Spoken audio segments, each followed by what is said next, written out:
everybody, it's me, Jackie Clayton, and I am here with the lovely Liz Bronson. Hello. Now, I know you. I have to say, I met Liz in person at SourceCon with a bunch of girls, and it was like, we should all be like Golden Girls. Like, we're all best friends. Like, instantly, like that. Well, tell everybody a little about yourself if they haven't already met you. My name is Liz. I have been in recruiting for about 15 years, which is showing you how old I am. And I've always taken a real HR approach to recruiting. So I think of myself as that big picture, like let's figure out what your group needs to be, let's figure out what you need to do and how we need to get there and how we treat our people, candidate experience, employee experience. And I put that into building a pipeline. So I'm really focused on the right people, figuring out who they are, what you need, and building a great, diverse group within an organization. I was in-house at Barclays Global Investors and then at VMware for almost 9 years, and then I've had my own recruiting consultancy for the last 4.5 years, where I've been helping startups grow. Angie is still texting me. When Angie gets here, we all need to laugh at her. She's like, I'm bugging you. Oh my gosh, I don't have.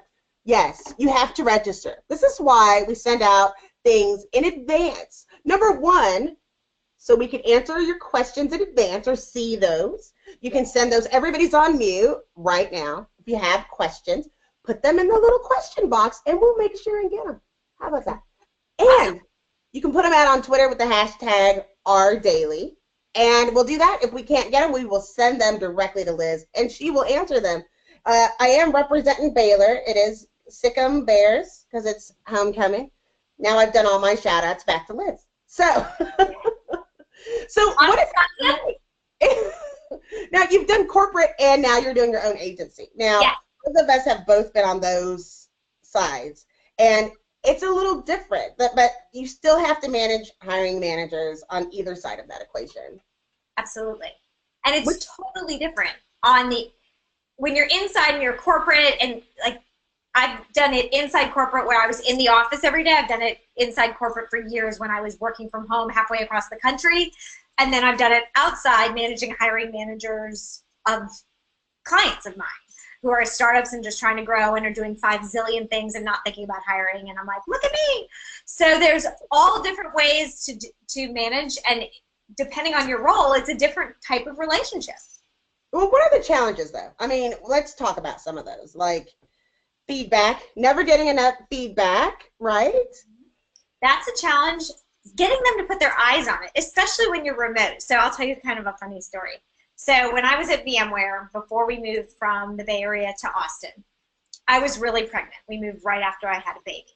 So my key was, before I left for the day, I would go up to my hiring manager's offices when they were done with their meetings for the day, and I'd waddle in, and I'd give them that pathetic pregnant woman face, and I'd be like, I can't go home till I know about my candidate. And they're like, oh, and they'd feel so guilty because here I am all swollen. But it was great because I could go and get that feedback. But when you've got busy hiring managers, they can avoid your calls, they can avoid your emails, they can avoid your Slacks, they can avoid your tweets. They can avoid it all if they want to. So how do you get their attention? And how do you make them want to engage with you? And so that is, I think, the universal kind of hiring manager issue. I think the other is, a lot of people in recruiting today want to be seen as a partner. I don't want to be your order taker. I don't want you to say, hey, give me 3 software engineers. I'll have to have Python. I don't want that. I want to be like, let's talk about exactly what you like in your team, what kind of person, so that I can be really accurate in the people I present to you. Well, if my manager doesn't see me as that partner, they're just going to throw orders at me. I want to get myself to the table and really talk big picture strategy. What are you going to need in the future so I can pipeline and then build that relationship so that I'm the first call and they talk to me about what they want versus shouting orders at me. So there's two challenges. I was going to say, we should, let's go through the job hiring manager relationship. We'll just go through the whole pipeline. So it generally starts with, hey, I have an open job, Liz, I need this, here's the job description. Do you start managing at that point? What should you do as a recruiter as soon as you get the job description?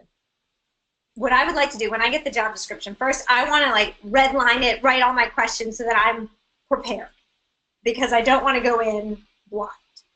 And then I have a list of questions that I ask at the beginning of every search. And so let's say I'm brand new to I'm an internal recruiter or an external recruiter. I'm brand new to the company. I haven't worked with them before.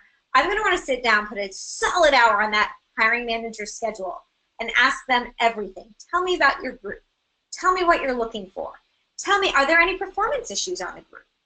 In the group. So, because maybe they're like, oh, I need a Python engineer, but the person who's doing our JavaScripting is terrible. Well, I might run across somebody that meets that need. Maybe we talk about that, or someone who has both skills. So I want to know what the culture of the group is. What kind of people like working for you? What kind of people do not like working for you? And everything in between. And I want to know what they ask, and I want to know about their process. I'm so big on recruiting process. The worst to me is when someone comes in and every single interviewer says, what are you doing in your job now? It's like, it's ridiculous. So I want to ask my hiring manager, what is each person going to ask about? What are you going to do to make sure? What do you need to know about this person, and how can we make sure that that's in your process, so that they really have a good idea of what's going to happen. I also always ask my hiring managers, are you able to make a decision? And they kind of look at me, and I said, do you get analysis paralysis? If you like the first person you see, will you hire them, or do you insist on seeing 3 more?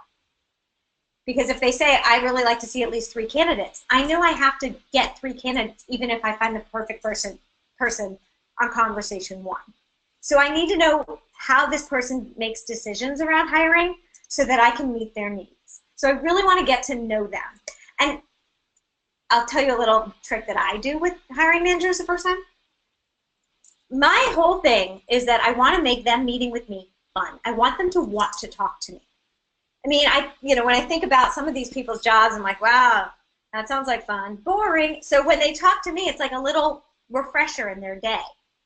I tell a little story, I make them laugh, and that way they're going to want to call me, be it for comic relief, be it for an update. They're going to want to talk with me. And that's how I kind of keep that relationship going and show them a little bit about who I am, and learn a little bit about who they are, but I want to be the comic relief in their day. And remember, one of the most important things that we forget too is, why is this job open? Yeah. Is it a new job? Has everybody just sucked up to this point? And are you firing somebody? Yes. Is this a brand new role? And what problem are they going to solve by this person being here? Because a lot of times you can find out more of the answers to the test, because it's not just a system admin. We need one who can do this, because we don't have that on our team. Or why did this person leave? Oh, they were really bored. So is this the exact same job description that they had? Maybe we should down level the role because it's not challenging enough. Or what can we do to make it more challenging? Make them question the status quo to make it more successful overall, because you don't want your candidate to get the job and then call you 3 months later and say how much it's awful. Well, and Alan Fleur, thank you for being here. And hi, David Nicola. He says you have that effect on the hiring manager game that he admires. He says he doesn't have a lot of tact, hashtag working on it. That's good. At least you're working on it. Admitting that you have a problem is the first step. But Alan said, yeah, even in an hour-long intake, hiring managers never lie. Ha! Mostly to self-protect their team is really dysfunctional. How do you dig into that? Like, when the hiring manager doesn't really want to tell you everything that's going on, but maybe you've heard rumors or you suspect, like, how do you dig down into that? If I've heard a rumor, I'm pretty direct. I'll ask. I'm like, I've heard that people in your team, work all hours. What would you say the general hours are? And if they're like, oh, everyone's so happy, and I'll be like, really? I saw that you had the worst management scores in the company. I'm not going to be that direct, because that's not going to help your relationship. But I'm going to ask. I get questions all the time. I have one client that they're an awesome company, but they're in a turnaround, and every candidate asks me, like, so are they a dying unicorn? I have to have the answer to that question. Yes. And so I need to ask it directly and say, look, and if I'm getting some negative feedback from candidates or from the candidate pool, I'm going to go to my manager directly and say, hey, I'm hearing this. What should I say? Help me help you. Everything in that intake is about help me help you. I want this to be a successful search. I want to get you the right people. You have to help me help you to make that happen. Yeah, that's the truth. Yeah, they're going to lie sometimes. All I can do is go with the truth that I'm told. And if things come out in the wash, I have to address each of those things directly. You're right. It's not always fun, but I think as recruiters we have to have we share lots of bad news. We shouldn't be afraid. We have to share it with candidates. We shouldn't be afraid of digging that stuff out. There's another question here. Kevin O'Donnell, thanks for being here. Appreciate you. Said, it seems like speaking with the hiring manager is a big thing for you. What do you do if you cannot get the hiring manager, say you have to work through a recruiting team? Like, let's think more of the agency side. Right. And that happens. And so then at that point, you know, when you're an agency or you're an outside resource like I am, sometimes my client is recruiting. And so I need to treat recruiting like my client. If I'm submitting my resume to recruiting, they're my client. And it's all the same stuff, but they need those answers and they need to get me those answers. And of course I'm going to ask them, what's the manager like? Tell me about the yada, yada, yada, yada, yada. But I need to know all of those things, whether it comes from recruiting or it comes from the hiring manager, because again, what's the goal? Get people in the job, get the right person in the job. So I wouldn't let a third party or an extra step get in the way of my knowing my information. You just cracked me up. Not everybody can do what we do. No. Alan said, what if he doesn't talk and he never laughs? And he's basically, he's not fun. You just keep going, right? Yeah, I mean, you know what? You got to be you. And like, yeah, there are some managers that like the funny girl routine does not go over with them. Do I tone it down? Of course I do. Of course. Like we read people. That's what we do. So you have to read your audience and read your room. And if you've got that guy for the hiring manager, then I'm uber professional, Liz. And I'm like, hey, let's talk. Let's get right to business. What do you need? How do we get it? And I'm going to have that same conversation because I still need to know what I need to do. But I'm not going to be done. Sorry, boring hiring manager. They're lost. Thank you. Too bad. He asked the question, what do you suggest when a particular hiring manager tends to move the goalpost on you? Basically, like continuously shifting what they're seeking in a candidate. This, despite asking all of the right questions during an intake. I've never had that happen. Like every day. Yes, no, it's a big, giant pain in the boot.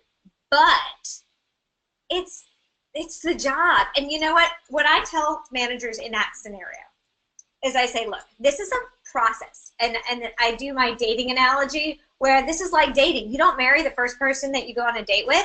You date around. You figure out what you like, what you don't. Recruiting can be like that, especially in a new position where you don't really know what you want at the beginning. And so we need to kiss a few frogs until we find the prince. And as long as they know that we're on that same journey together, so when they say, oh, wait, I said I wanted finance experience, but now I really don't want finance experience. Okay, so we learned that. So by talking to Jim, who was a finance person, you realized you don't want finance experience. Great, we won't look at that, but now we're figuring out, is there anything else that you've realized you do not want to see or that you need to have in this position? So you're constantly asking them to check themselves and see what they want. But you have to think of a rec is an evolution. It's a living, breathing document or a living, breathing thing. And as businesses changes, jobs change, and if people are going to be stagnant in a job, they're going to have a tough career. You have to be able to evolve, and we do too. I will tell you, we talked about this with Maisha Cannon last week. It was something that I did when I worked on the corporate side or as a consultant in the corporate side. I used to tell people how much money it costs and keep a spreadsheet.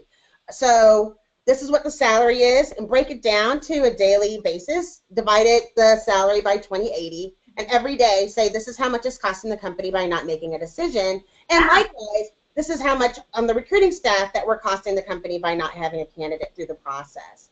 Yes. But then you have to change it. Guess what? We have to change it. So now that we know that you've included this, now it's costing us this much because this is what the salary changed. And you kind of almost have to start from scratch. And then sometimes that's a sign that you might have to go back and do a re-intake meeting to figure out what happened. Did we not cover it the first time, or did something change? Yeah, or did business needs to change or evolve? And I think that's also it's such a good point, because I love pointing out recruiting costs. Back when I was at VMware, sometimes we'd have all these hands-on meetings, and most of us were hourly, and I'd be like, this is a $10,000 meeting. Like, you think about things that way, but everyone on that call was billing, and was this worth a $10,000 meeting? So when you put it into dollar signs, you tend to make more efficient and better decisions. I think it's also a great opportunity at that point to be that advisor and to say, can you teach this? So maybe there's some certain hard skill that you can't teach, like people skills. But there's soft skills, or if they have one technology and they don't know the related one, but 1 week of a course and they'd have it because they have the related technology, it's your opportunity to say, can you teach that easily? And if the answer is yes, okay, you loved Jimmy, but he didn't have XYZ technology. Could you invest $1,000 and send Jimmy to a class for a week, and then Jimmy's got it? The answer is probably yes. So it's an opportunity to say, what can you teach? Audra Knight said, did she just say pain in the boob? Boot. I mean, or boob, whatever. Like the whatever. Yeah, whichever it is.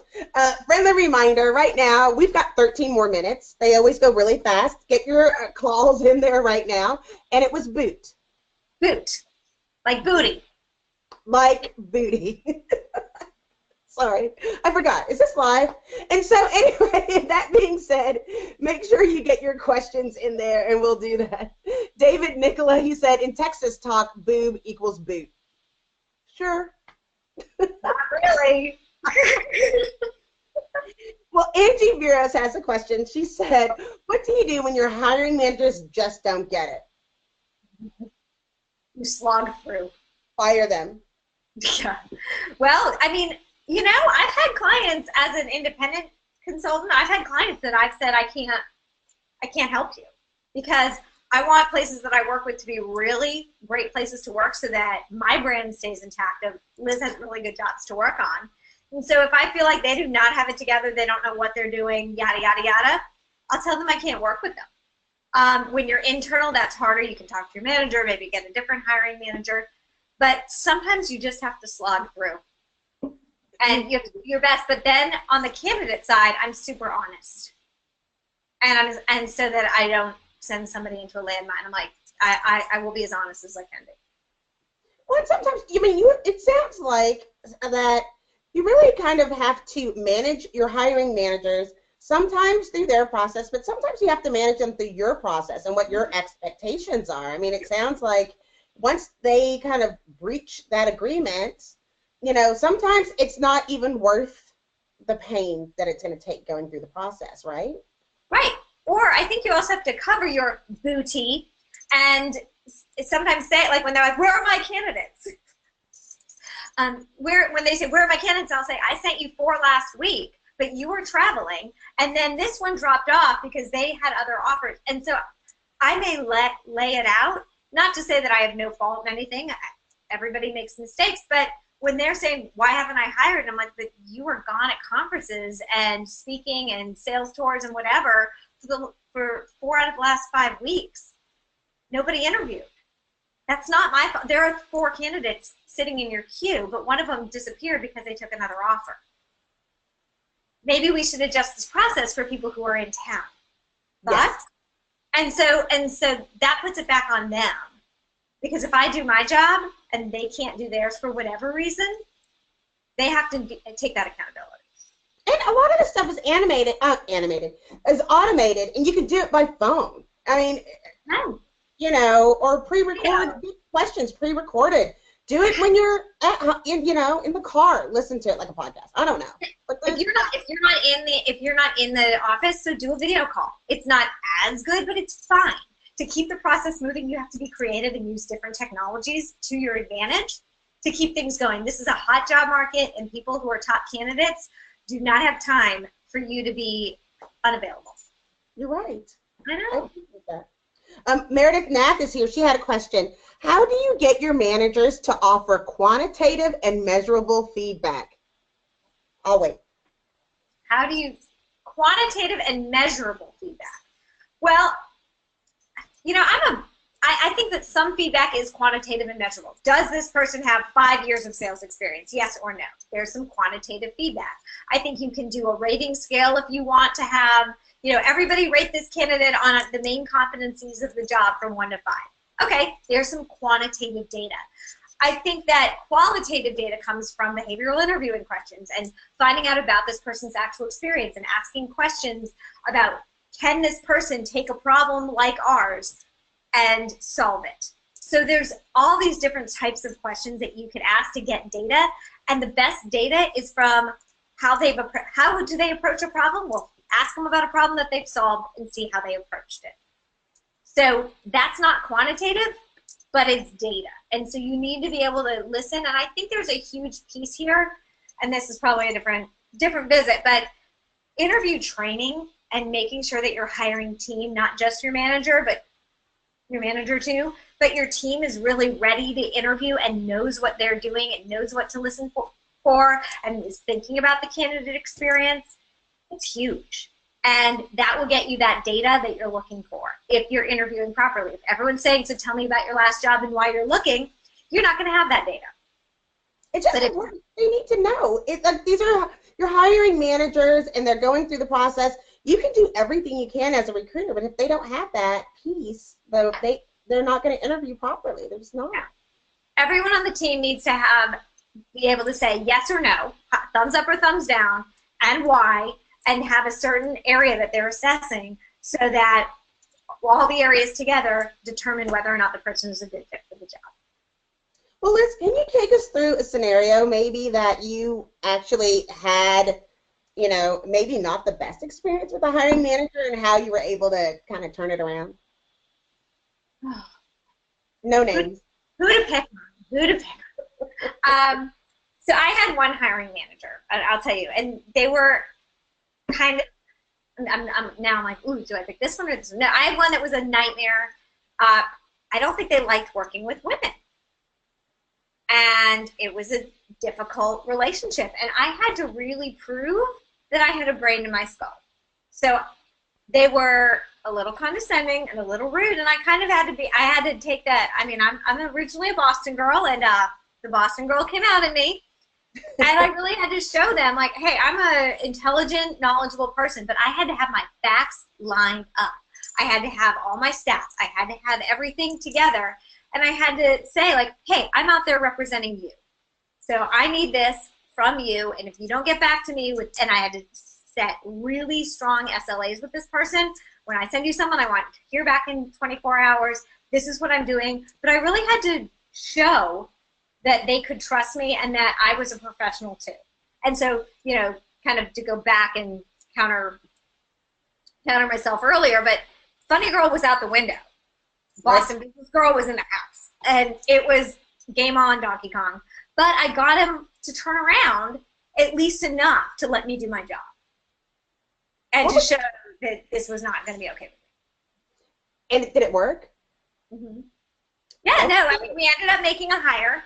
And, I mean, I definitely screened myself for people that I thought could work with this person. I wanted to get people that could be successful in this role. And those questions are hard to figure out and hard to ask, and definitely not something that I publicized with the hiring manager, but I didn't want to put somebody into the fire. Yeah, that's not fair. There's always situations, and, you know, especially when you don't get along with the hiring manager, it makes it tough, especially when you're trying to encourage candidates and get them prepped to interview with this guy. Mm-hmm. That can be, or girl, whatever. It can be kind of tough. Yeah. No, I asked a lot about I'm like, have you had a difficult manager? How did you handle it? Like, I asked them a lot of questions like that. And I would say, you know, he tends to be very blunt and abrupt, you know, so just expect that. Don't let it rattle you. And ultimately, you know, one of the best and worst things about being a recruiter is that your product that you're initiating has choice. That's right. But they do have choice. So if they saw this isn't someone I want to work with them, they have the choice to not join. I mean, I think it makes sense. And I think another thing that you kind of said, which makes a big difference, is that once you set exactly what the parameters are, they know how to work with you. And if you want them to give you feedback and you want them to give you measurable results, you have to give them that in advance so that they get a better idea. This is how we're going to be working together. This is what we're going to do. And I do ask in that initial meeting, how have you worked with recruiters? If I have never worked with someone before, have you worked with recruiters in the past? What works for you? Do you like candidates as they come in? Do you want them all at once? How do you best like to work with someone like me so that I can be successful for you? So how many, like we talked about kind of it up front, but how do you go about scheduling? Do you, like, what do you do when there's a candidate, we're setting the expectation, the candidate has options like you mentioned, but, you know, the hiring manager says, I want them to meet with 10 people on the team. Like, what do you say, and how do you schedule all that out? Well, I say cut that back. I mean, often, like, I work with companies that someone internal to the company does the actual schedule. But I had a client earlier this year who was it was the two co-founders. I did a lot of scheduling for them because I wanted to get people on the schedule. Obviously, there were two co-founders, so it wasn't 10 people that were interviewing them. But I mean, you work with what you have. I think different companies do interview days differently. Some companies might have Thursday interview days. But if I have somebody that I want to get in ASAP, I'm going to send it to the hiring manager that way. You know, candidate needs a decision in 24 hours. And I'm that person. I call, I text. I'm going to get your attention if I really need it. And if I think you're going to miss out on the perfect candidate, I will be loud until you listen and get me what I need, because ultimately it's for you. And they know that. I told hiring managers in the past, I'm a professional nag, just ask my husband. So yeah, I would nag and push it through. And if they say, but they have to meet with 10 people, I'd say this person is going to be off the market before they can meet with 10 people. What 5 are critical? That's a good one. With their backups. And you just get it done. You push it through and find a way to get it done. What about salaries? I know that there are lots of times where the hiring manager has a salary in mind that isn't necessarily what you think everybody else would want. Like, how do you negotiate that? I present the data. So I think of salary as a very statistical thing. So if they're like, oh, I mean, I had a client who wanted a head of product design in the Bay Area for $130,000 a year. Now, $130,000 is a lot of money, but not for a head of anything in the Bay Area. Oh yeah, no. I mean, and I laughed, like literally laughed out loud, and he said, well, it'd be good if they already had money and they didn't really need this job. And I'm like, great, you want a trust fund baby, head of product, and I like said it back to him so that he was realistic. And then I said, I'm not going to give you that because it doesn't exist. I will do my best, but I'm going to give you a variety of people at a variety of salary points. And you're going to make your choice. And maybe you don't have the money to hire a head of right now. But I can tell you I can't deliver on your ridiculous salary. And then I just gave him data from the market, from the types of people he would want, and let him make that decision of whether or not. But you're the expert. Recruiting manager, you're the expert, or the recruiter, you're the expert on that part. That's what you see every day. Totally. And so, but you have to, if they're not being realistic, you have to give them the market data to show them that they're not realistic. Or be like, hey, you want to hire a Jackie? This is what Jackie costs. Lots of money. Yeah, boatloads. Just back it up. Back up the truck. We have about 1 more minute. Sorry, my thing keeps moving back and forth. But I wanted to ask you, like, if somebody's really, getting there. Oh, wait. Gil Oaks says, Oaks here. I love Gil is the real deal and isn't afraid to push back. I've seen her wrangle with some of the toughest hiring managers. Wicked shop. Oh! Tough shout out. It has to be from Boston. Wicked shop. True badass. He's from Kansas, but he knows my language. Okay. But anything else in closing that you want to leave with people? this is a relationship-based business. You have relationships with your candidates, relationships with your hiring managers, relationships with your colleagues. Build relationships. That's going to make, with a hiring manager, that is going to make you strong. I have most of my hiring managers I've been working with for over 10 years. That's not because of anything but the relationship that we have. And I would because you're making placements. Huh? Probably because you're making placements too. But it's because they like working with me. And they trust my advice, and they trust my judgment. They trust I can represent them properly to the market. And you build that trust over time, and your hiring managers will respect you and want to work with you, and then you'll be able to do your job better. Well, I appreciate you so much. This is all good stuff. There's always like so many more questions.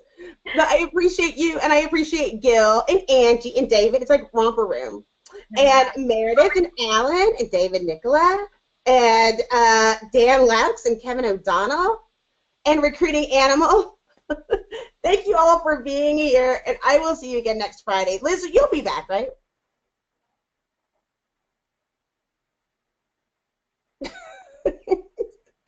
All right. Well, I appreciate you. Thank you guys for being here, and bye. See you later.